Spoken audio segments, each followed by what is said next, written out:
Your Excellency, Georges Felix Urubio, Chair of this forum, Under Secretary General Li Junhua, Executive Secretary Salazar, Excellencies, ladies and gentlemen. It is a pleasure to greet you all at this regional forum. Year after year, the countries, institutions and civil society of this region bring to this forum a commitment to deliver on the 2030 agenda. With only 5 years to go and the clock ticking, that commitment has never been more needed. After a decade of learning and action, we know what drives progress and we know what holds it back. The picture across this region is uneven, but it is instructive. We face this moment against a backdrop of geopolitical tensions and a fragmenting international order, which makes the work of this forum even more urgent. Only 19% of SDG targets are on track to be achieved, and that number is falling, not rising. 42% are moving in the right direction, but far too slowly to get to where we need to be. The pressures are structural and they are interconnected. Growth has been slow, while inequality remains the region's defining development challenge. Accelerating SDG progress here depends on confronting it directly across every dimension. Around a third of the population lives in persistent vulnerability, technically above the poverty line, but one shock away from falling below it. Women continue to carry a disproportionate burden of unpaid care work, valued at between 19 and 27% of GDP across 10 countries in this region alone. Also consider the aging population and the growing pressure on health and social protection. Then add fiscal space that is shrinking, with debt servicing consuming resources that should be going to people's health and education. And all these challenges compound each other. But we also know this region is a leader on the SDGs in many areas. We have seen progress where economic stability has been paired with sustained investment in people, especially in women, in youth, in indigenous populations, and in those that are most often left behind. Brazil and Chile and Costa Rica are driving industrial and green economy transitions that the rest of the world can learn from.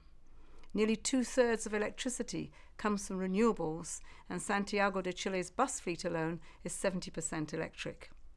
And 32 countries across the region have used their voluntary national reviews to clarify where they are and the boosts they need to protect both people and planet.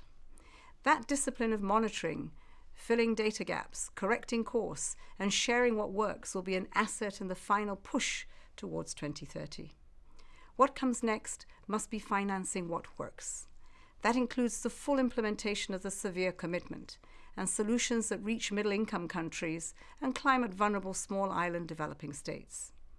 The next 5 years need policy coherence, stronger institutions, and serious investment in the science, technology, and data systems that tell us what is working and where. This must also mean embracing a new era of technology that is reshaping our labor markets, expanding creative industries, and opening new frontiers in e-commerce. In many of these areas, Latin America and the Caribbean is ahead of the curve, showing how innovation can create jobs, widen opportunity, and drive more inclusive growth. But that progress remains uneven, and digital divides continue to limit who benefits. Closing those gaps will be essential, which is why platforms like LAC meeting later this year in Brazil are so important. Excellencies, friends, regional cooperation has the potential to multiply impact, particularly for climate resilience, disaster risk reduction, and sustainable energy transitions. All of this requires a UN that is better organized to help, and that is what the Secretary General's UN 80 reforms are designed to deliver. The UN 80 initiative is providing renewed momentum to the previous reforms. We are seeking to realize the Secretary General's vision of a coherent regional setup with capacities clustered around regional commissions and a stronger link to the work of UN country teams.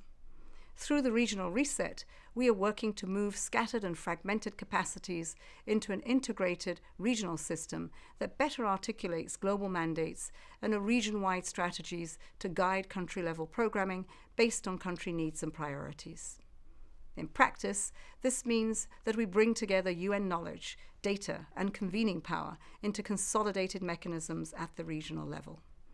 creating unified entry points to regional support, working in close coordination with other UN80 work packages, such as the Expertise on Demand and the Joint Knowledge Hubs. We are working to ensure the regional expertise is accessible to each country and every country. This forum is a vital part of bringing insights from the regional to the country level, through peer learning, solutions specific to your region, and identifying where the greatest acceleration is possible. Your conclusions will feed into a wide range of high-level discussions to come: the High-Level Political Forum in July, the UN Water Conference later this year, the SDG Summit in 2027, and the implementation of the Antigua and Barbuda Agenda for SIDS. I ask you to be ambitious, because I know this region has the capability. The trajectory for Latin America and the Caribbean can still change. So please, use these days well. Thank you.